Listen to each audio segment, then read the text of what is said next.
welcome to Headingley. This is where it all started for me 50 years ago. It's been a tremendous adventure. Now come with me while I get changed for the start of play.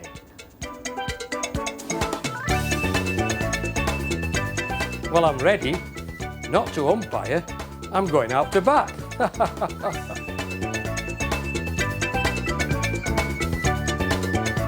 Flipping heck, Courtney Walsh?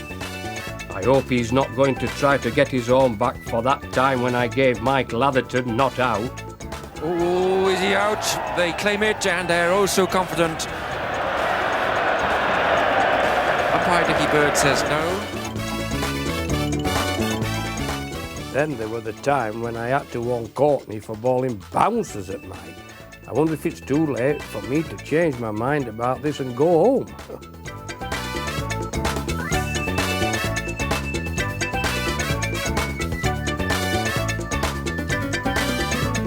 Middle and leg, please, umpire. Towards you, a touch. That's middle and leg. Where's he going? I'm sure he's doubled his run-up just for me. Here he comes. Keep your nerve, Dickie, and play straight.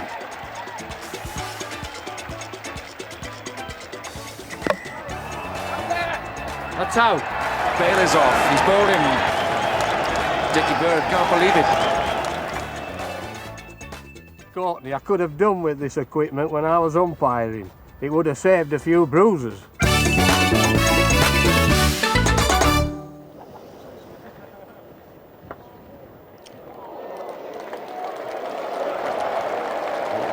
umpire's injured. Yes, he hit that pretty hard, as you can see now. The power of Gooch into that. Very late to take evasive action there. And there were no thanks from Graham Gooch there. A single instead of four.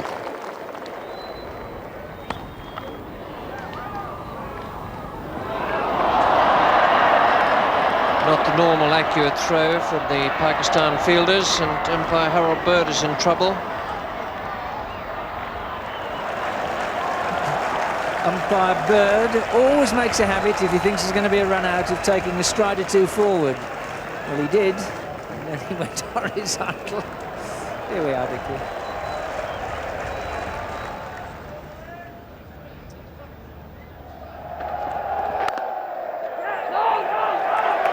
Be quick here. Umpire Bird is down. Fielder stayed on his feet.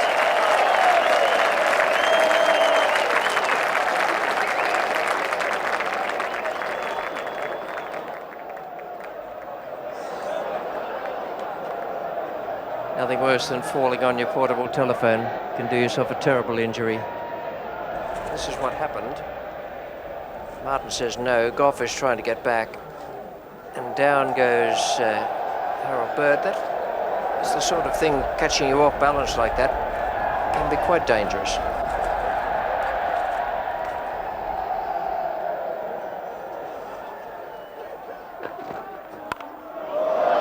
There's a good shot.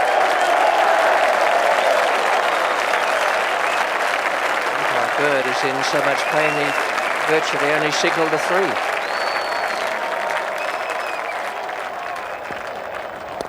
It's in the air. Oh, just over the top of the outstretched hand at short extra.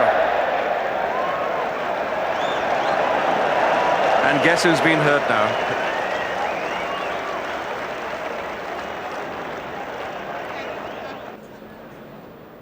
Cook.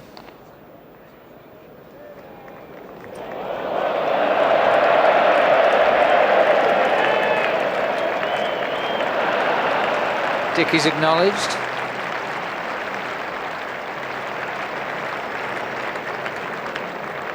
And he's got a limp. It's not only me who has a bruising time. It can be a dangerous place out there in the middle for others too. Well, this really is a nasty blow because Richardson has smashed this one, and watch the umpire. Bang, right on the head. And really that was a knockout punch, but the credit of BC Correa is still standing. Shane Warne won't mind it. It saved 4 runs.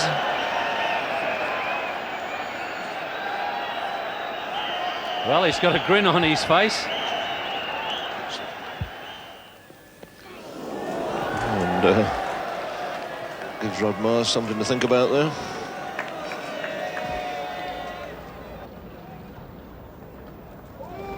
Oh, watch it, watch it, watch it. Look at that ball.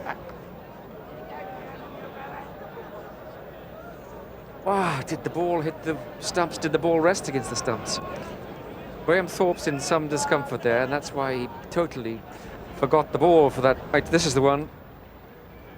It rolls back towards the stumps. Oh. One more revolution.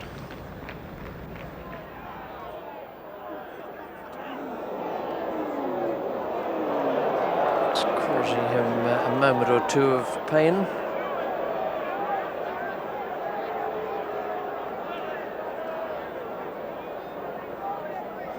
That'll help him a lot. Just drive them back the other way.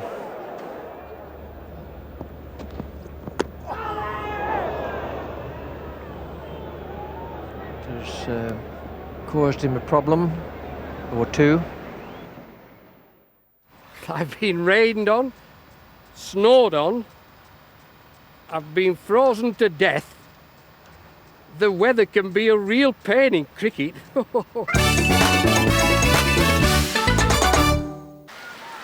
Chattel, who's made 112 to face in the pouring rain, as Chris Old comes down to bowl.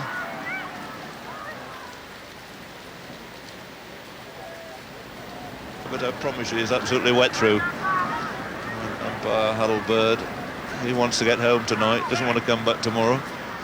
Now he's started wearing glasses there, you can see, and I think he's probably looking for his hat or something.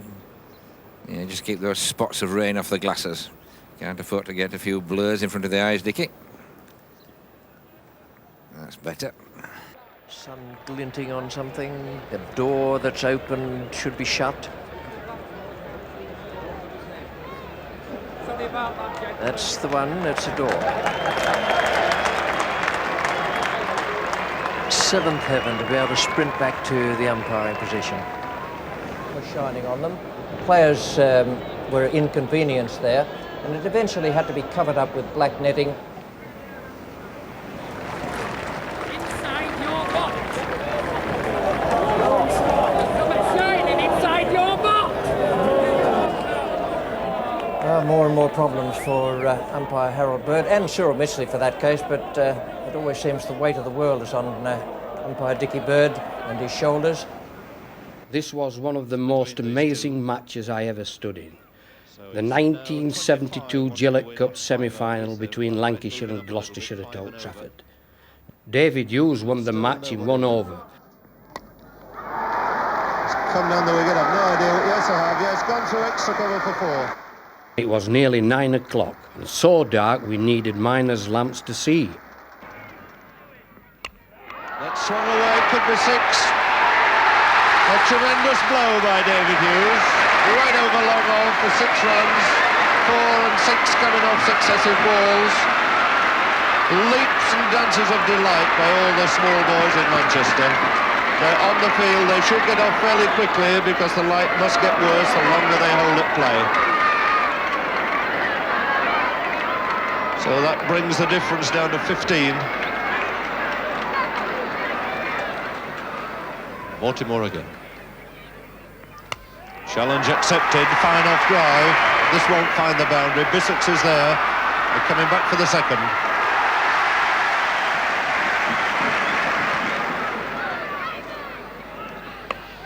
He's come again. Is he going to be safe this time? Yes, he's found the gap. Bring him 2 more runs. Tremendous scenes here at Old Trafford. Lancashire still out there. 11 want it to win. There's certainly 4 more of them there. A magnificent cover drive by Hughes. 10 minutes to 9 in gathering gloom. And Lancashire pressing on. Now just 7 runs away for a momentous victory. Still 4 more overs. John Mortimer in. He's going down again, and that's 6. A magnificent shot. A superb effort this by David Hughes. That's bringing the scores level. The crowd scenes, 22,000 people here have stayed to the bitter end, stayed through the dark, had tremendous value. All over the field, the scores are level.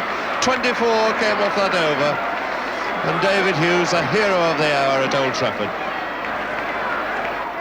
So nothing now for Gloucester to do, but all gather in and try and prevent the single. And Proctor's only chance is a hat-trick. He's not going back off his first run. In he comes. Want to face a bouncer. And listen to the hoots from this crowd. Proctor has been the villain of the piece here over the last hour and a half or so. He's let loose a number of bouncers, and it is very dark now.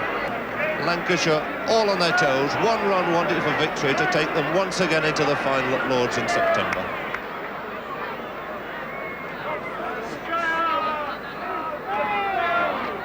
And there it is, that's the winning run. And just look at these scenes. Who's the fastest man? It's David Hughes. He's off halfway into the pavilion. Whole of the Gloucester team now encircled by this enormous crowd coming right across Old Trafford.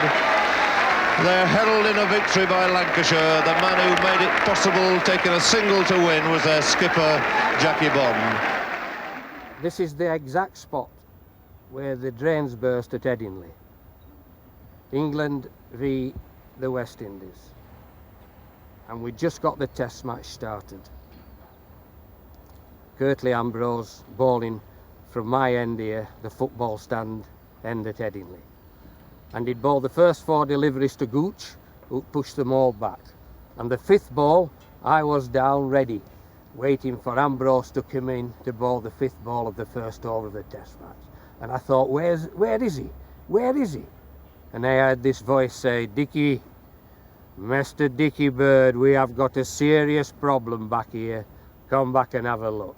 And halfway through his run-up, on the run-ups, there was water oozing above his boots, and it was just oozing out of the ground. You've never seen anything like it. I thought, oh no. And I shouted to my colleague at Square Leg, I said, we've got some serious problems here. It looks as if the pipes have burst because all the water is oozing out the ground, and it's coming above my boots and Curtly Ambrose's boots. He said, we've got to take them off. I said, take them off, we'll get lynched. So we trooped off, the players, the 2 umpires, well, the crowd, full house here. The sun was beating down, and who did they start shouting at me?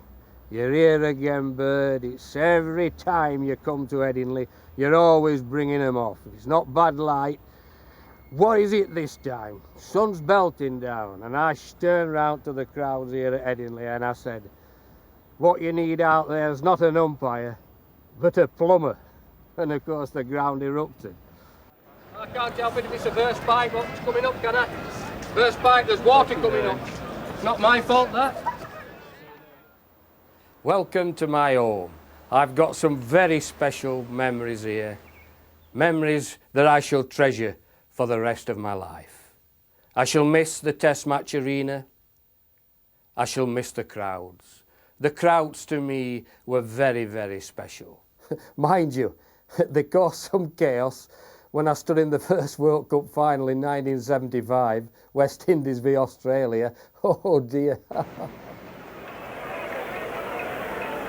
And it's Holder to Thompson.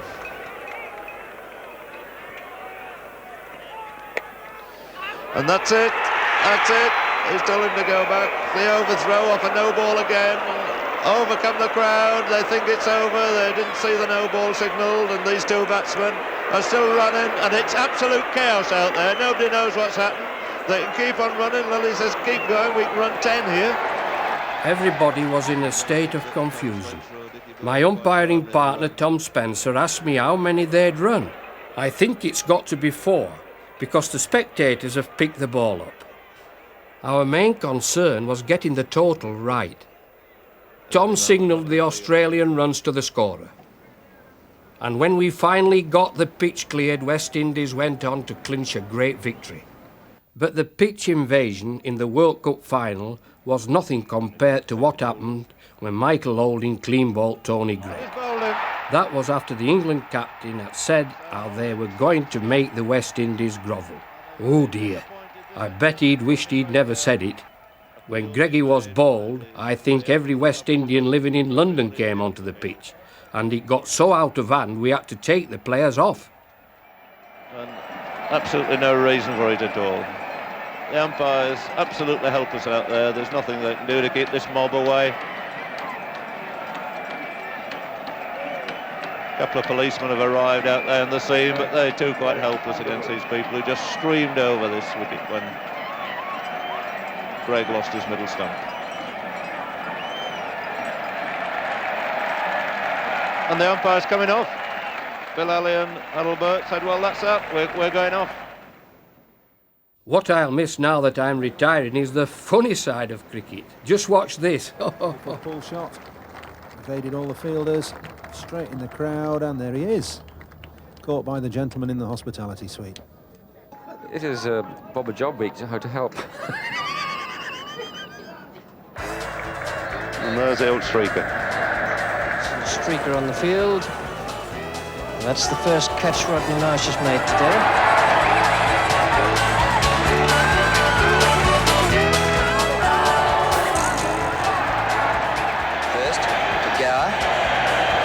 And they'll have to stop play because the foreign body is on the field.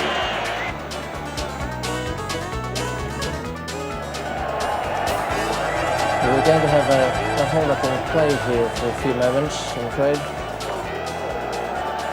A special messenger perhaps with a tip for the 340 of Goodwood, as he certainly knows the keenest racing man in the lineup.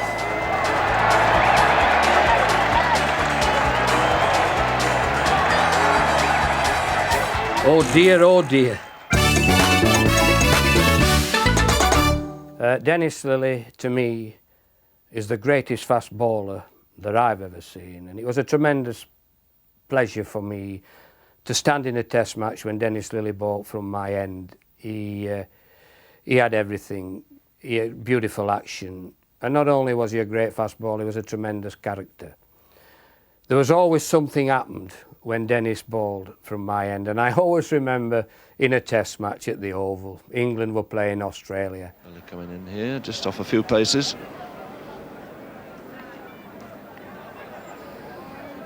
I think taking Adalbert there by surprise. He had a quick look round, I think he knew he'd arrived.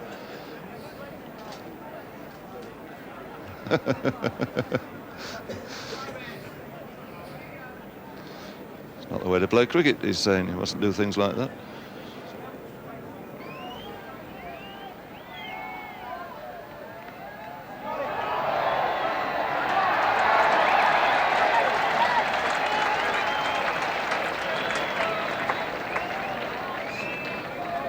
And Dennis was bowling from my end, and after Johnny bowled a couple of balls, and he said to me, he said, Dickie, he said, the ball's out of shape. So I had a look at it. I said, Dennis, I'll change it at the end of the over. He said, I want you to change it now. I said, no, I'm not. And Ian Chappell, the Australian captain, came over, and he said, what's going off? And I said, Captain, your fast bowler wants me to change this ball. I said, I've told him I'll have a look at it at the end of the over, but I'm not changing it now. So Ian Chappell said, come on, Dennis, get on with your bowling. And he wasn't very happy, wasn't Dennis. He said, OK, I'll bowl off spinners. So he came off about 2 or 3 paces and bowled 4 off spinners to finish the over, which each one pitched and turned, and the spin bowlers had been trying all test match to turn the ball, and Dennis came on, bowled these 4, and each one turned square.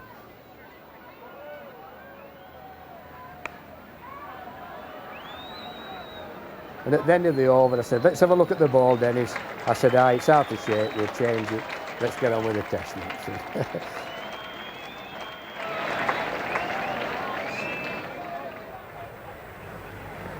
He could be very fiery at times, and sometimes he overdid the aggression. This was simply because he was such a committed competitor, always wanting to do his best for his team. I know this. I would always have wanted him on my side. The notorious aluminium bat incident held up a test for 10 minutes in Perth. Lillee had a commercial interest in the bat. Even worse was his attack on Javed Miandad during a test against Pakistan 2 years later. Well, this is absolutely disgraceful. I always had great fun with Dennis. We became mates and had some real good laughs together, both on and off the pitch. Bit of a Groucho Marx there. Well, it needed the umpire's hat for some action to come, even if it was worn by Lillee.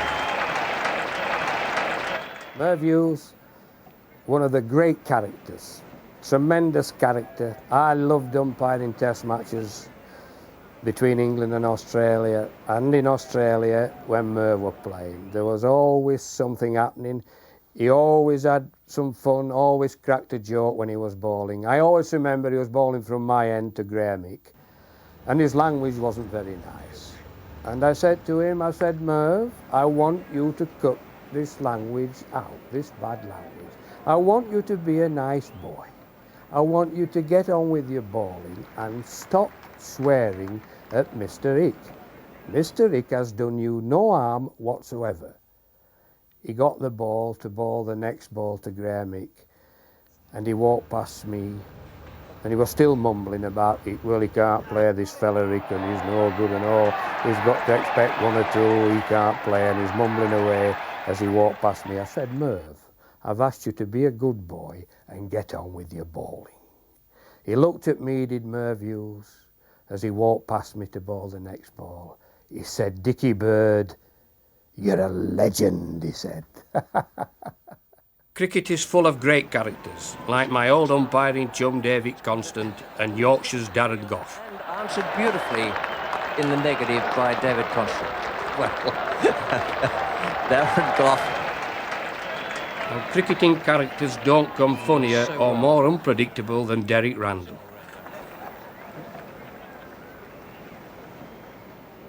He was always good for a laugh, and was not only a good and sometimes unorthodox batsman, but also an exceptional fielder. Very quick work there by Randall. Brilliant piece of work. McCusker run out backing up. And you won't see anything much quicker than that on any cricket field in the world.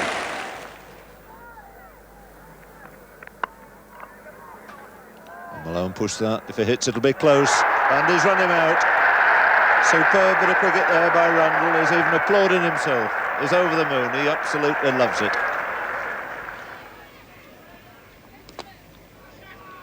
Position pretty well for that.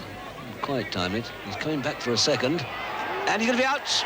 And it's a magnificent throw again by this remarkable performer. I've never in my life seen a ball in action quite like that of Paul Adams, the wonderful young South African discovery. No wonder they say he looks like a frog in a blender when he releases the ball.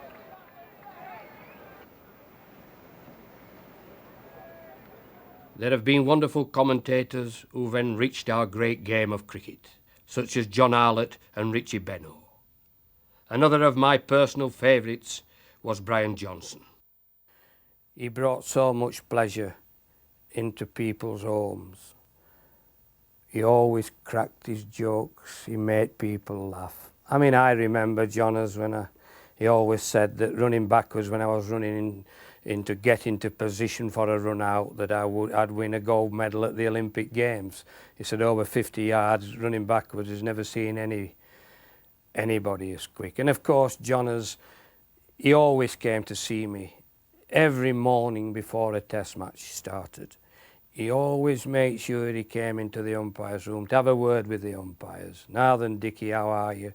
Wish you all the best. He was tremendous. And of course, there's always that which people still talk about today when Johnners, he used to come into the umpire's room and he used to say, come on, Dickie, give me the peacock now, the sound of the peacocks. That will make my day. I said, Johnners, just for you. Ooh, ooh, ooh. And he used to say, on that note, Dickie, I will leave you and wish you all the best during the test match. To me, as I say, he was a friend, and I certainly miss him. He tried to step over the stumps and just flicked a bail with his right He more or hand. less tried to do the splits over it, and unfortunately the inner part of his thigh must have just removed the bail. He just didn't quite get his leg over. Anyhow, he did very well indeed, batting 131 minutes and hit 3 fours. Aggers, do stop it. Lawrence, always entertaining, batting for 35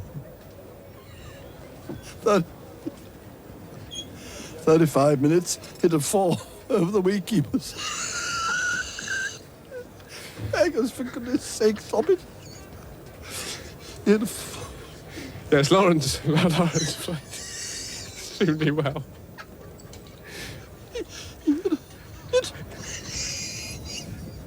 He hit a 4 over the wicket-keeper's head, and he was out for 9. And Tufnell came, batted for 12 minutes, and then was caught by Haynes on Patson for 2, and there were 54 extras, and England were all out for 419. I've stopped laughing now. I didn't go much on this when Greg Chappell ordered his brother Trevor to bowl underarm at the end of a one-day match against New Zealand. But I have to admit I thought it was funny when Kenny Benjamin came in to bowl without the ball. Cricket can be a funny old game, you know.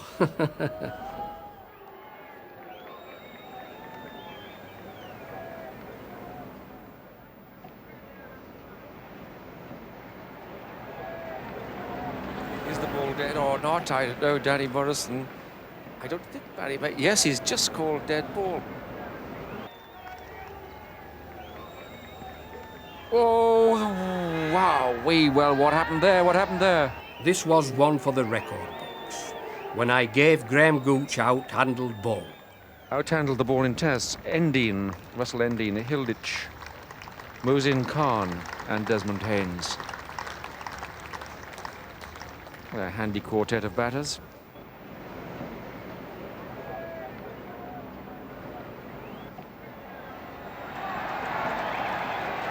It's called no ball, but Gough won't mind that. It's called a no ball because of the height. It went past the position, went past Adam's shoulder, and very, very nearly had the batsman just kicking over his stumps. Goes.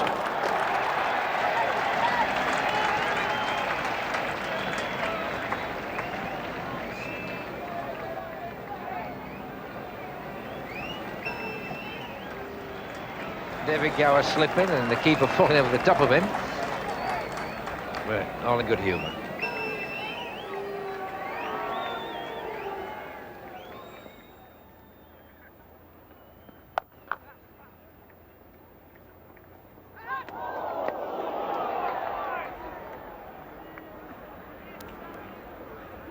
Problems there. Could be quite nasty.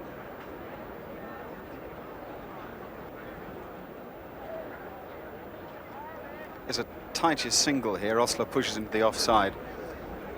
Just keep your eye on Dermot Reeve. Throw comes in and the batsman. Pretty tough fellow, though, Dermot Reeve. It's in the air. Three guys after it. 2 of them are going to crash.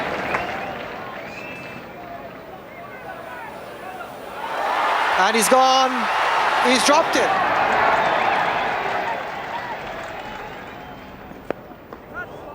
Should be out. And this is the difficult... Oh, lost it in the sun. Oh, gracious me. Excellent running. And there may be problems here for Fairbrother. Hasn't got much protection on that head. Neil Fairbrother demolished the stumps as he slipped over, but got up smiling. It's moments like this that put a much-needed smile on the face of cricket. As an umpire, I've seen all the greatest players. Batsmen, bowlers, fielders, wicket-keeper. And here's my selection of the best that I've seen over the 30 years as an umpire. best batsman I've seen while I've been an umpire is Barry Richards of South Africa. I thought he was a tremendous player. It was a tragedy that he was lost to international cricket because of apartheid. But he did play in 5 test matches for South Africa, and he averaged over 70 odd, which was tremendous. Barry Richards just edged out his namesake Vivian Richards for my #1 rating. Viv had everything. He was a powerhouse of a batsman who used to pick up the line and length very quickly. That's the hallmark of a great player. And both Barry Richards and Vivian Richards were masters of their craft. To the onside this time. Really another great shot, clipped away through mid-wicket. One of the greatest English batsmen for me while I was umpiring was David Gower. He was all elegance and style, a wonderfully gifted touch player. I've seen some great all-rounders in my time. Again, I'm talking now as an umpire. Michael Proctor of South Africa, I rated him very, very highly.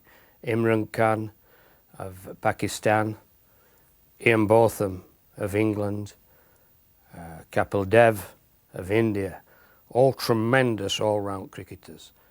But if I have to stick my neck out, the one I go for, and I'm talking again as an umpire, was Sir Garfield Sobers. To me, the greatest all-round cricketer that I've had the pleasure of seeing and the pleasure not only of playing against, but also umpiring test matches when Garfield's played. He was a tremendous all-round cricketer. And that's he's got to pick that. That was the right distance. He's hit that out of the ground.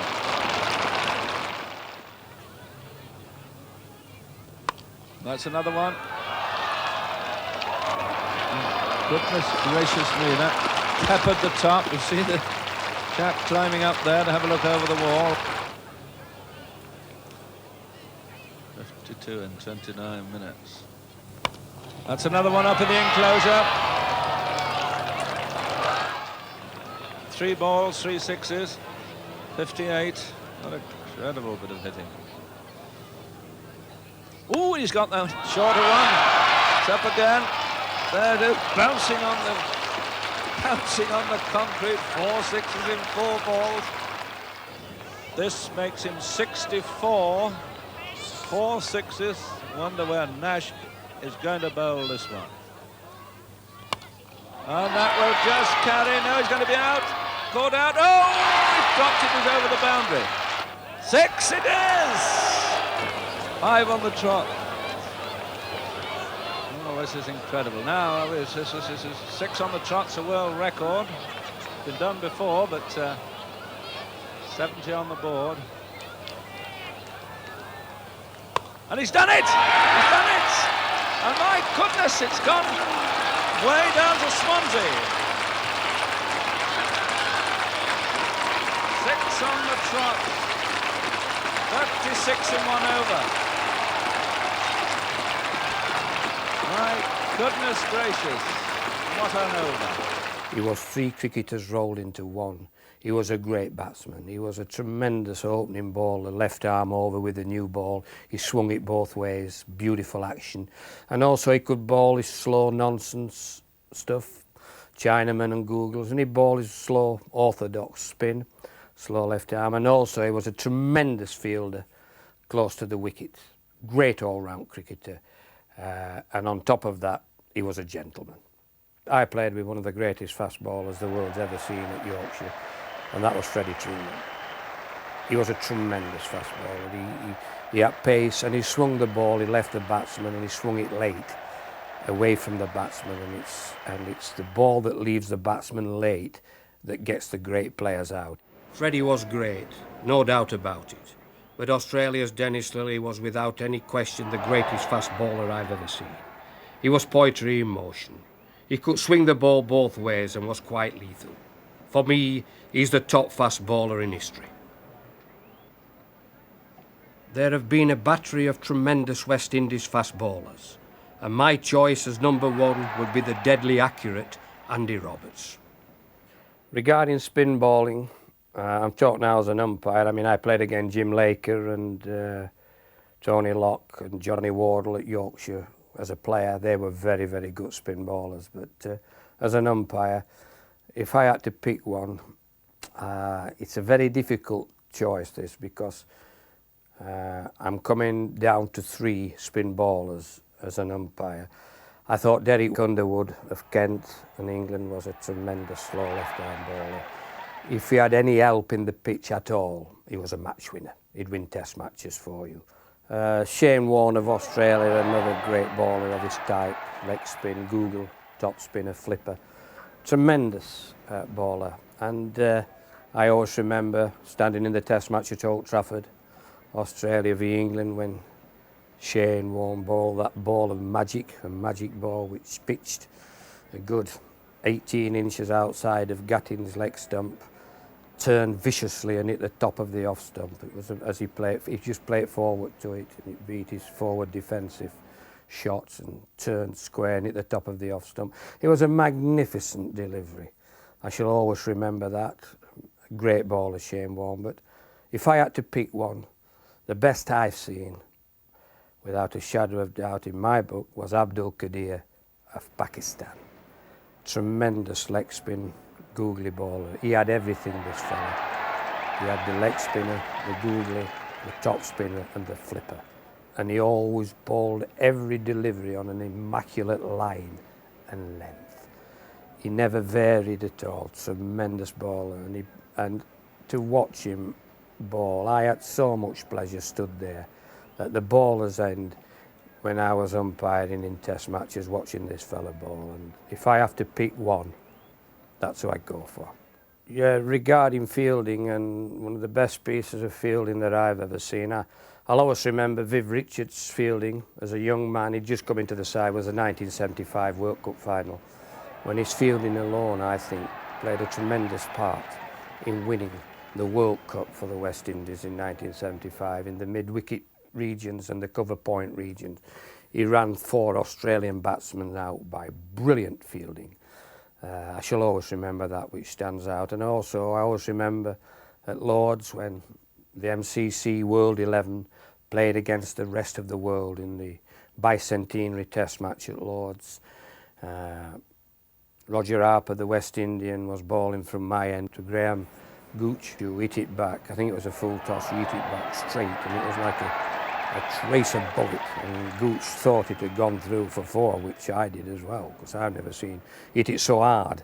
A piece of brilliance by Harper. He fielded the ball brilliantly, turned and threw the wicket down. It was a tremendous piece of fielding, and Gooch was run out, well out. And he must have been very, very disappointed, Gooch, because he deserved 4 runs for the shot. But there can be only one choice for me as the premier wicket-keeper, and that's Alan Knott.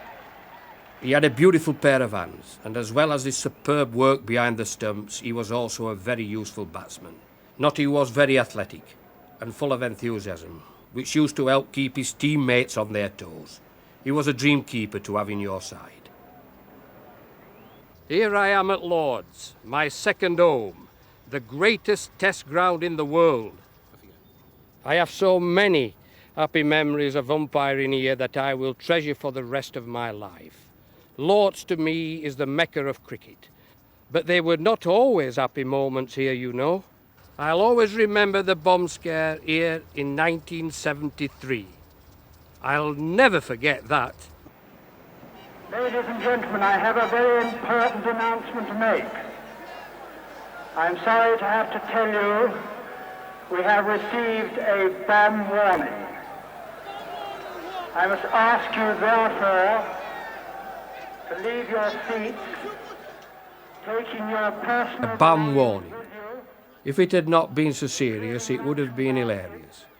It was really frustrating, and I rested on the covers while ensuring that nobody tinkered with the pitch. I ignored the jokes that the bomb could have been hidden under them. Oh dear. I repeat, no one must attempt to take a car out of the ground. It was here at Lord's that I studied the very first World Cup final when West Indies and Australia produced one of the greatest matches I've ever seen. Roy Fredericks was unlucky to step on his wicket after hitting a 6 off Dennis Lillee. The fielding, particularly by Viv Richards, was out of this world.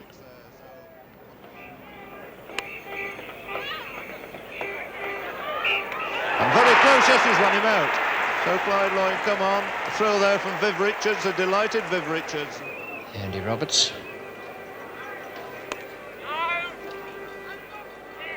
Oh, and this must be a run out here. He must be out. Richards again. There are the fields. I think that Ian Chappell will be having something of a dart at him. Well, there's plenty of open spaces. And again they're in trouble, and again he's run out. Oh dear, what a calamity for Australia. And it's this man Richards again. Really tossed it away. Absolutely needless run out there by Australia. Decent kick, boys. Holder. And that's out. The fourth run out of the innings. And Thompson, who's played so well for his 21. And he's out. That's a great stop, and what a way to end the match.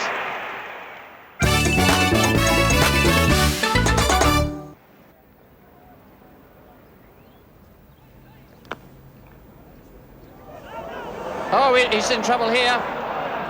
Must be out. And that is tragedy for Derek Randall. And Boycott knows it. Oh dear, what a fuss that caused when Geoffrey Boycott ran Derek Randall out on his home ground at Trent Bridge.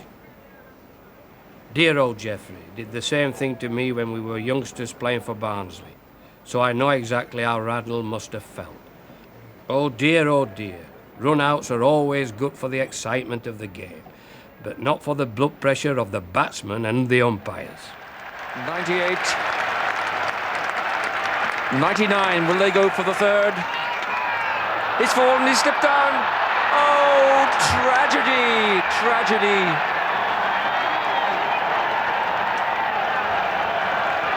Absolute nightmare. Unbelievable joy for Australia. Atherton wanted the third, was sent back, slipped and fell, and just couldn't struggle to his feet. Oh dear, like running in a nightmare with the feet wrapped up in blanket. 3 runs there if Edris wants it. But in fact, in trouble here, he could be out.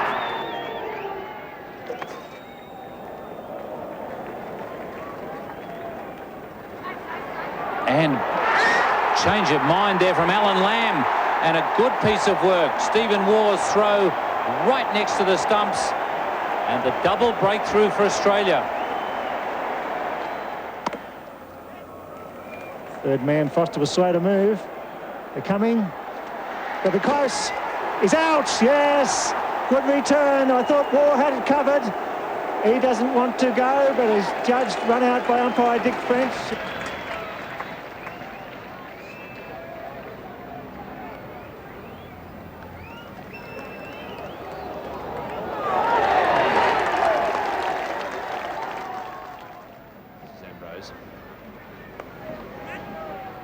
And he'll have a shot at the stumps and hits them down. He's out. What magnificent fielding by Ambrose. That's got through. No, he says no. Oh, Capel's run. Capel was looking at the ball. Oh, here's trouble. Now where it is. It's the long walk back to the pavilion. He's something else, that Boper, I tell you. This is the famous long room at Lord's. There's no place like it on earth. This is hallowed ground. You can almost reach out and feel the history of the place, and the cricketing legends who have made the walk through here to put their names in the record books. It was here at Lord's that I had some of my greatest moments as an umpire. I like to think that I was strong on the intimidatory law, unfair, fast bowling, short-pitched deliveries. I always stepped in when I thought it got out of hand. And when you think that bowlers deliver the ball at 90 miles an hour, you've got to think of the safety of the batsman. And also when you think when the ball's whizzing around at that speed, you've got to be strong as an umpire. I was remembering 1973 when I had to step in at Lord's when England were playing the West Indies, when Keith Boyce had bowled too many. In fact, I give him 2 official warnings there in the innings, and if he'd have bowled another, he would have been removed from the attack. I had to officially warn Malcolm Marshall for intimidatory, unfair bowling. And Clive Lloyd was the captain, and I already told my colleague at square leg, Barry Mayer, that I'd officially warned him. And Malcolm Marshall wasn't very happy. He kicked the ball away. And I said to him, while you're fetching that ball, Malcolm, I'll have a word with your captain. So I called to Clive Lloyd, who was fielding in the slips. I said, Clive, I want a word with you. And he still stood there. I said, Clive, I want a word with you. And he came over to me, Clive, and I said, I have officially warned Malcolm Marshall for intimidatory bowling, unfair bowling.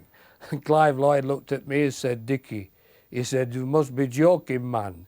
We're bowling half volleys, he said. And then when the ball came back, and Malcolm carried on his bowling from my end, I said, Malcolm, you're bowling far too short. Why don't you keep the ball up to the bat? If you keep it up further, the ball will swing more. And from then on, he kept the ball up to the bat. The ball swung all over the place, and he took 5 wickets.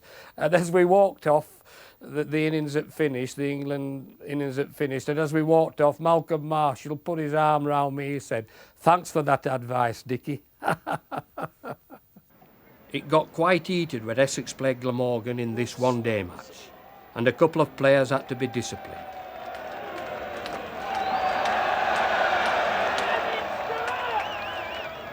I'm not sure there's the need for those sort of histrionics. Big shout for LBW, that's out. Cricket can be a tough old game. Well, what on earth happened then? Warne was out to LBW. He ran down the pitch and ran smack into Darren Thomas. It's dark, but it's not quite that dark. But Warne is extremely disappointed. Oh, the odds are in favour of the bowler here. Quite clearly, the batsman can't see the ball very well. And are they asking about the light? Suggesting the light's not good enough. I'm not sure if you can appeal against the light. It all seems a bit heated out there. And really, that's not on. All batsmen, like Chris Broad, for instance, hate to lose their wicket. Into the stumps, and Broad is bowled by Waugh for 139. A just reward there for Steve Waugh. It's been a great life. So many happy memories. How can I ever forget my last Test match here at Lord's? It was a real tearjerker. Standing in his last match is Harold Dickie Bird, who was given a wonderful ovation by this big crowd at Lord's. He came down through the pavilion and the long room. It was a great moment. And a very emotional moment there, not just for Dickie Bird, but for all the people at the ground and everyone watching on television. Not only has he been a character, but he's been a great umpire, and that is the key thing for all the players around the world. We join play now in the first over. Srinath is the bowler from the pavilion end. Michael Atherton is taking strike, and no runs are yet on the board.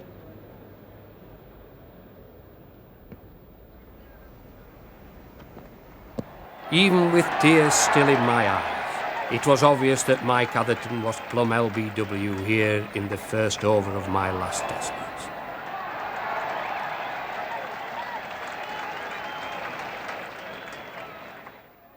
Well, 2 birds having a go out there.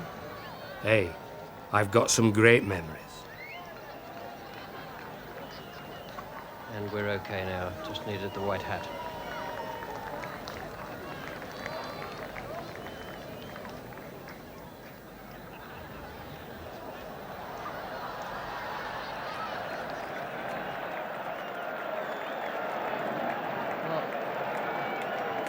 A nice little march. And the bird in the white cap has fixed all that.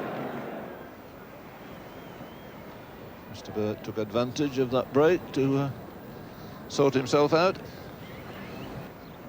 Back's bothered him a bit this morning. And damp beds again.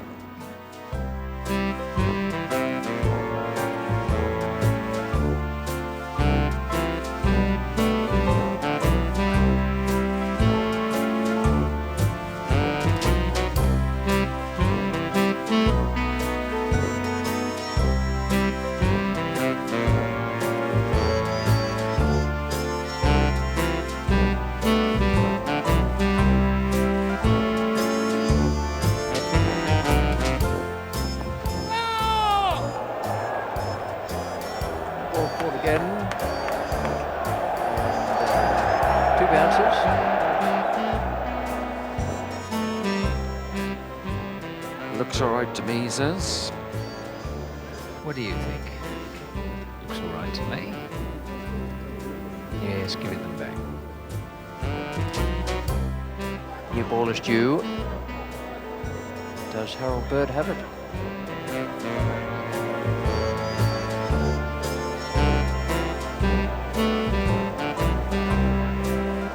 All its pristine glory. That's only Dickie. 3 men in there on the onside. Bowled him, and that is the end of the match and of the series. I wanted a souvenir stump, and I got one.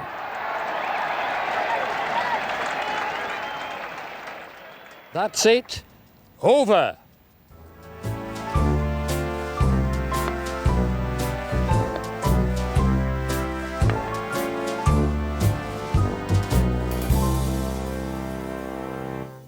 It's not quite all over. I have to confess, my friends, that this is how I reacted when I first went out to face the mighty Courtney Walsh. Hey, cricket can be a really good laugh. Thanks for your company.